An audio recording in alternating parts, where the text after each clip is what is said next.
junjungan kita langsung di hadapan pusaranya. Hamba Allah yang merindukan kita mengangkat tangan dan mengejutnya sambil meneriakkan Bismillah, Allahu Akbar di hadapan rukun Hajar Aswad dalam tiap tawaf kita. Hamba-hamba Allah yang selalu memimpikan bisa bermunajah dan berwukuf di padang Arafah. Apa yang kita lakukan di Arafah ini bercermin kepada apa yang telah dilaksanakan oleh baginda Rasulullah Sallallahu Alaihi Wasallam dan para sahabat 14 abad yang lalu. Sejarah mencatat pada bulan Dzulqa'dah tahun 10 Hijriah, mulailah Nabi Sallallahu Alaihi Wasallam mempersiapkan diri untuk menunaikan ibadah haji yang pertama sekaligus yang terakhir dalam kehidupan beliau, yang kemudian dicatat sejarah dengan istilah haji wada. Rasulullah SAW menyeru kaum muslimin dari berbagai kabilah untuk menunaikan ibadah haji bersamanya. Diriwayatkan jamaah haji pada tahun itu berjumlah lebih dari 124.000 orang.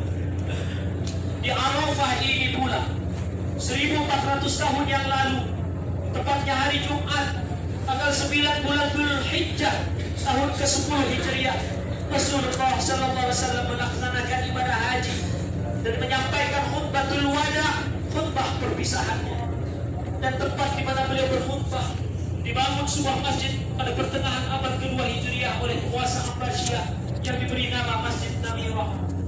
Dalam khutbahnya Nabi Sallallahu Alaihi Wasallam bersabda, Ya ayuhan nas, inna rabbakum wahid, wa inna ma'akum wahid, ala la fadla li arabi ala ajami, wa la li ajami ala arabi, wa la yahmar ala aswad, wa la aswad ala ahmar illa bittaqwa.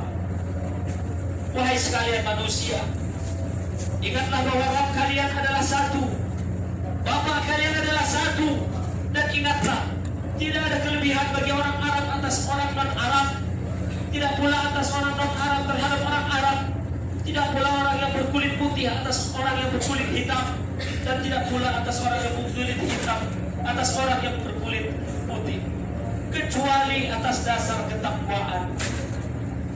Ya ayuhan nas, isma'u qawli, fa inni la adri la'alli la alqakum ba'da 'ami hadha bihadha al-mawqif abada. Wahai sekalian manusia, dengarkan ucapanku. Boleh jadi saya tidak akan bertemu selama-lamanya dengan kalian lagi setelah tahun ini di tempat ini. Fa inna dima'akum wa amwalakum wa aradakum 'alaikum haram ka hurmati yaumikum hadha. Sesungguhnya darah dan harta kalian haram seperti sucinya hari kalian ini di negeri kalian ini. Fi baladikum hadha, fi syahrikum hadha, di bulan kalian ini, sampai di mana kalian berjumpa dengan Rabb kalian. Falyuballigh asyahidul ghaib, farubba muballighin aw amin sami', fala tarji'u ba'di kuffaran yadribu ba'dukum riqaba ba'd. Maka hendaklah orang yang hadir menyampaikan kepada yang tidak hadir, karena terkadang yang disampaikan lebih ngerti dari orang yang mendengar langsung. Janganlah kalian kembali kufur sepeninggalku, sebagian kalian membunuh sebagian yang lain. Allahu Akbar, Allahu Akbar, Allahu Akbar, walillahil hamd. Di akhir khutbahnya Nabi Sallallahu Alaihi Wasallam bersabda, wa antum tus'aluna anni ama antum qailun. Kalian akan ditanya tentangku, apakah yang akan kalian katakan? Qalu, sahabat berserempak mengatakan, nashhadu annaka qad balaghta wa adaita wa nasahta. Sahabat menjawab, kami bersaksi bahwa sesungguhnya engkau telah menyampaikan risalah, telah menunaikan amanah, dan telah menasihati kami ya Rasulullah. Faqala bi isbaghihi as-sabbabah yarfa'uha ila as-sama' wa yankubuha ila an-nas. Allahumma ashhad, Allahumma ashhad, Allahumma ashhad. Maka ia berkata dengan mengangkat jari telunjuk ke arah langit. Rasulullah katakan, ya Allah saksikanlah, ya Allah saksikanlah, ya Allah saksikanlah bahwa aku telah menyampaikan kepada umatku. Setelah berkhutbah, Allah Subhanahu wa ta'ala menurunkan ayat, A'udzu billahi minasyaitonir rajim. Bismillahirrahmanirrahim. Al-yawma akmaltu lakum dinakum wa atmamtu 'alaikum ni'mati wa raditu lakum al-Islam dinan. Pada hari ini telah kusempurnakan untuk kamu agamamu, dan telah kucukupkan kepadamu nikmatku, dan telah kuridhai Islam itu jadi agamamu. Pada saat turun ayat ini, Sayyidina Abu Bakar As-Siddiq pun menangis. Lalu ditanyakan kepadanya oleh sebagian sahabat, apa yang menyebabkanmu menangis, wahai Abu Bakar? Abu Bakar menjawab, sesungguhnya tidak ada setelah kesempurnaan kecuali kekurangan. Apabila syariat telah sempurna, maka wahyu pun akan terputus. Maka jika wahyu terputus, tiba saatnya Rasulullah Sallallahu Alaihi Wasallam kembali ke hadirat Allah Jalla Jalaluhu. Kemudian Rasulullah Sallallahu Alaihi Wasallam mengajak para sahabat untuk berdoa, bermunajat kepada Allah. Rasulullah Sallallahu Alaihi Wasallam bersabda, khairud doa yaumi Arafah, wa khairu ma qultu ana wan nabiyyuna min qabli fa'lam annahu la ilaha illallah wahdahu la syarika lah, lahul mulku wa lahul hamdu wa huwa ala kulli syai'in qadir. Sebaik-baik doa adalah doa yang dipanjatkan di hari Arafah dan di padang Arafah. Dan sebaik-baik doa yang kupanjatkan dan dipanjatkan oleh para nabi sebelumku adalah kalimat la ilaha illallah wahdahu la syarika lah, lahul mulku wa lahul hamdu wa huwa ala kulli syai'in qadir. Tiada ilah melainkan Allah semata, tiada sekutu baginya, miliknya semua kerajaan dan baginya segala pujian, dan dia maha kuasa atas segala sesuatu. Hadis riwayat Imam At-Tirmidzi. Teramat mulianya waktu wukuf tersebut, sehingga Rasul pun tenggelam dalam doa sembari mengangkat kedua tangannya, tidak melakukan kegiatan lain kecuali tangannya tetap ditengadahkan ke langit, bertanda keseriusan doa beliau. Lantas Jibril pun turun menyampaikan salam dari Allah Subhanahu wa Ta'ala untuk Rasulullah dan para sahabatnya. Al-Hujjaj wal-Ummar Abdullah Jalla Jalaluhu in da'ahu ajabahu wa in istaghfaruhu ghafara lahu. Jamaah haji dan umrah adalah tamu Allah. Apabila mereka berdoa, Allah akan kabulkan, dan apabila mereka beristighfar mohon ampun kepada Allah, niscaya Allah akan mengampuninya. Jibril pun menyampaikan, Inna Allah tatawwala ala ahli Arafat yubahi bihimul malaika. Wahai baginda Rasulullah Sallallahu Alaihi Wasallam, Allah Subhanahu Wa Taala mengumpulkan para malaikatnya, dan Allah Subhanahu Wa Taala membangga-banggakan kalian di tengah-tengah kami. Yaqul, Allah Subhanahu Wa Taala berfirman, Ya malaikati, wahai para malaikat-malaikatku, unzuru ila ibadi syuhsan, lihatlah para hamba-hambaku, mereka lusuh, mereka kotor, gubran, mereka berdebu, akbaru yadribuna ilayya min kulli fajjin amir, mereka datang menghadapku dari tempat yang teramat jauh, dari Makkah, dari Arafah. Wa ashhadakum in anni qad ajabtu da'ahu. Maka saksikanlah wahai para malaikat, sesungguhnya doa mereka telah aku ijabah. Wa syafa'atu raghbatahu, dan aku penuhi segala harapan mereka. Wa wa'abtu musi'atahu li muhsinihim, dan aku ganti kejelekan mereka dengan kebaikan. Wa a'taitu muhsinihim jami'a ma sa'alu, dan akan aku berikan seluruh apa yang mereka minta. Wa irti'abatin lati bainahum, kecuali hal-hal yang masih bersangkutan antara manusia dengan manusia lainnya. Hadis riwayat Abu Ya'la. Rasulullah kemudian menangis. Ditanya oleh Sayyidina Abu Bakar, "Hai Rasul, kenapa engkau menangis? Bukankah Allah telah membanggakan para hambanya yang wukuf dan memberikan anugerah yang banyak kepada kita? Diampuni dosa, diijabah segala pinta." Jawab Rasulullah SAW, "Belum cukup bagiku, wahai Abu Bakar." Aku bertanya kepada Jibril, "Hai Jibril, apakah kemuliaan yang diberikan Allah ini hanya ketika aku berhaji saja, hanya ketika aku hidup saja bersama para sahabatku, ketika aku masih hidup dan tidak berlaku setelahnya?" Jibril pun menjawab, "Tidak, wahai Rasulullah Sallallahu Alaihi Wasallam. Allah menyampaikan salam kepadamu dan untuk seluruh sahabatku, dan Allah memberikan kemuliaan Arafah ini bukan hanya untukmu, bukan hanya untuk sahabatmu, tetapi kepada seluruh umatnya hingga akhir zaman." Menangislah Rasulullah Sallallahu Alaihi Wasallam, menangislah seluruh sahabat Rasul karena kemuliaan yang diberikan Allah ini. Hadirin hadirin Allah wa iyyakum. Kita bisa membaca bayangkan kondisi Arafah di zaman Rasul dan para sahabatnya. Jangan kita bayangkan bahwa kondisi mereka seperti jamaah haji saat ini. Jamaah haji Indonesia hanya menempuh 10 jam perjalanan menuju ke tanah suci, sedangkan para sahabat harus menempuhnya selama 10 hari dari Madinah Al-Munawwarah menuju Arafah ini. Jamaah haji kita menaiki pesawat yang penuh dengan AC, sedangkan para sahabat hanya mengendarai unta dengan terpaan hawa panas gurun Sahara.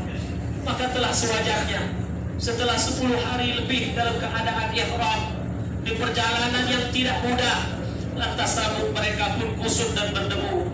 Rasulullah SAW dan para sahabat juga tinggal dalam kemah yang tidak sejuk, dengan makanan yang justru tidak melimpah. Justru mayoritas sahabat termasuk Rasulullah SAW melalui hari yang demikian terik tanpa naungan apapun. Singkatnya, pada hari itu terkumpullah pada mereka sejumlah faktor penting penyebab terkabulnya doa, mulai dari kondisi yang memprihatinkan, waktu dan tempat yang mulia, hingga dekatnya Allah kepada mereka. Di saat itulah doa menjadi sangat mustajab. Lalu apa kelebihan dan keistimewaan kita? Mari kita menengok sejenak diri kita. Kita hanyalah seonggok tulang berbalut daging yang terus membungkus aib dan maksiat di sepanjang hari yang telah kita jalani dan lewati. Kita tidak usahlah membayangkan yang jauh-jauh. Sekedar membaca Al-Fatihah mungkin kita belum fasih. Salat kerap tidak khusyuk. Membaca Al-Quran hanya di ujung lidah. Berzikir tidak sampai menyentuh hati. Bahkan ketika sujud pun kita jarang ingat kepada Allah. Entah mengapa kita dipilih menjadi orang yang bisa bersimpuh di tanah Arafah ini. Semoga siapapun yang dihadirkan di padang ini tidak terbersit sedikit pun di hatinya kebanggaan, kesombongan, keangkuhan, serta merasa diri lebih baik dari yang lain. Berhajinya kita bukan merupakan jaminan bahwa kita lebih baik dari saudara-saudara kita di tanah air. Sungguh malu dan sangat malu jika kita merenungi kehormatan dan kemuliaan ibadah haji ini dengan kualitas diri kita yang sangat jauh dari kepantasan kualitas seorang hamba Allah yang saleh. Na'udzubillah, tsumma na'udzubillah. Para hujjat rahimakumullah, pada saat ini kita masih dikarunia kesempatan hidup di dunia. Namun hidup ini hanyalah sementara, bermakna menjalani sisa umur belaka. Bertambah waktu kita berarti kita adalah satu langkah mendekati liang kubur. Entah sampai kapan Allah mengkaruniakan sisa umur ini untuk kita. Boleh jadi ada di antara kita yang oleh Allah diberikan kesempatan hidup bertahun-tahun lagi. Mungkin di antara kita ada yang sisa umurnya tinggal beberapa bulan lagi, atau beberapa pekan ini. Atau boleh jadi ada di antara kita yang oleh Allah diberi kesempatan untuk menghuni tanah haram ini sebagai tempat peristirahatan terakhir menunggu saat-saat dibangkitkan di hari kiamat kelak. Saudara-saudaraku sekalian dikasihi Allah, sungguh alangkah indahnya jika umur yang tersisa ini, umur yang penuh dengan kasih sayang Allah, hari-hari yang kita lalui seraya syarat dengan maghfirah dan rahmat Allah. Alangkah indahnya jika di sisa umur kita menjadi ahli sujud yang selalu rindu bersujud kepada Allah.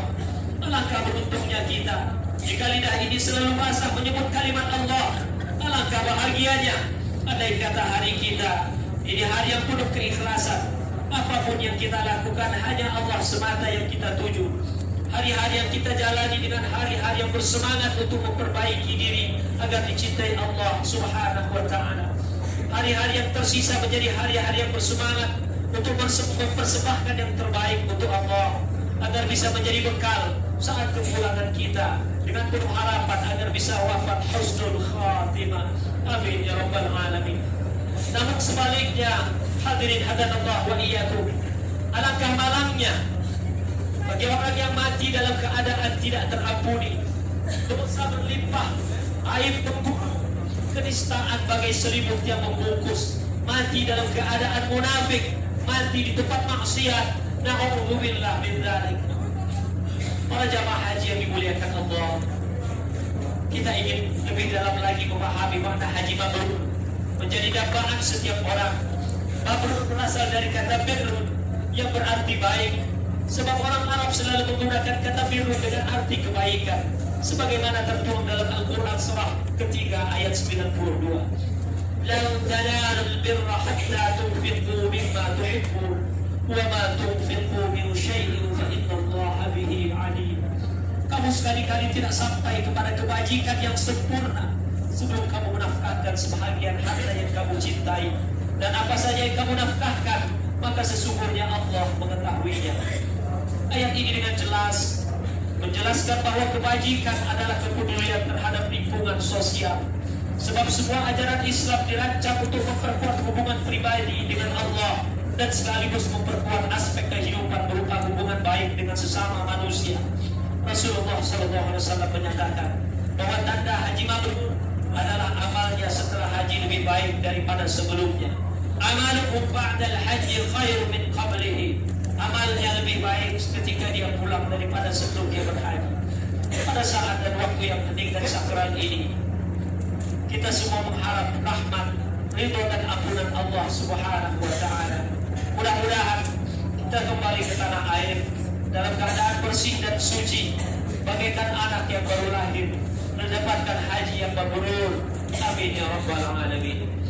Demikianlah khutbah yang bisa kami sampaikan. Mudah-mudahan bermanfaat dan mohon maaf atas segala khilaf dan kesalahan. Barakallahu li wa lakum fil Qur'anil azim. Wa nafa'ani wa iyyakum bima fihi min al-ayati wal dhikril hakim. Qulu qawli hadha wa astaghfirullah li wa lakum wa lisa'iril muslimin wal muslimat wal mu'minina wal mu'minat fastaghfiruhu innahu huwal ghafurur rahim.